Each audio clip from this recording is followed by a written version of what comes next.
Right in the middle of Africa sits a living green world so massive it spans multiple countries. Covering over 2 million square kilometers, the Congo Basin is the second largest rainforest on Earth, trailing only the Amazon. And keeping this colossal ecosystem alive is a single, staggering pulse, the Congo River. This chart shows the extreme physical scale of the waterway. It drops to depths of over 220 meters, making it the deepest river on the planet. As it carves its 4,700-kilometer path toward the Atlantic, it actually crosses the equator twice. Because of its sheer volume and reach, this river functions as an essential transportation and trade route. Millions of people across several African nations rely on it for their daily survival. But there is a catch. The moment you step off that navigable water and into the surrounding trees, the rules change entirely.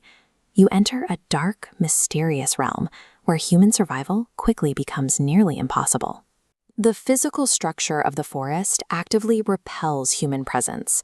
From above, an incredibly dense, continuous canopy locks out the sunlight, throwing the ground level into deep shadow. When you look at the ground floor, you find what appear to be standard, traversable wetlands. In reality, these are the world's largest tropical peatlands. They form deep, unstable terrain, made entirely of rotting organic matter and unpredictable, water-filled swamps that can swallow a person without warning. This extreme, shifting geography acts as an impenetrable physical fortress.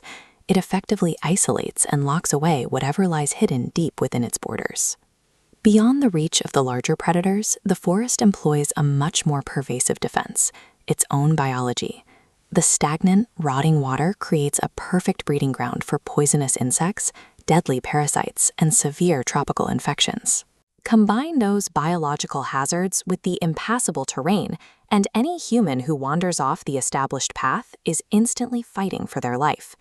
This environmental hostility serves as a natural barrier. By making the interior nearly uninhabitable for humans, the forest preserves its own biodiversity.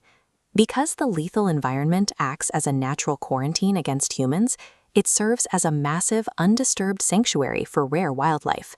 Forest elephants, for example, have perfectly adapted to thrive within this dense, watery fortress, moving easily through the thick vegetation.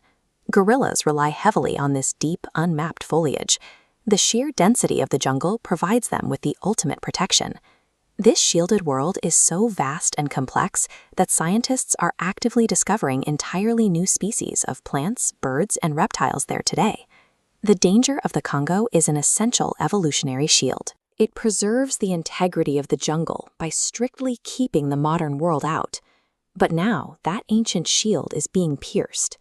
Modern machinery, industrial logging, and the expansion of human settlements are now cutting through defenses that stood for millions of years. In the middle of this collapse is the bonobo.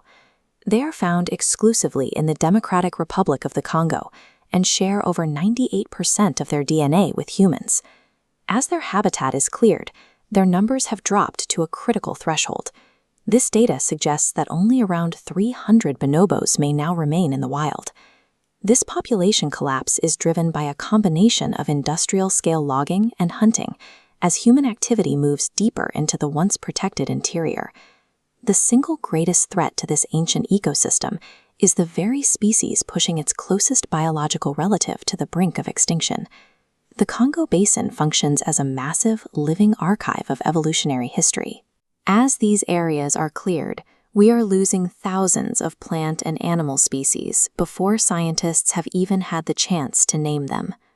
The survival of the Congo is no longer up to nature. It depends entirely on whether humanity chooses to preserve this environment before its biological record is silenced forever.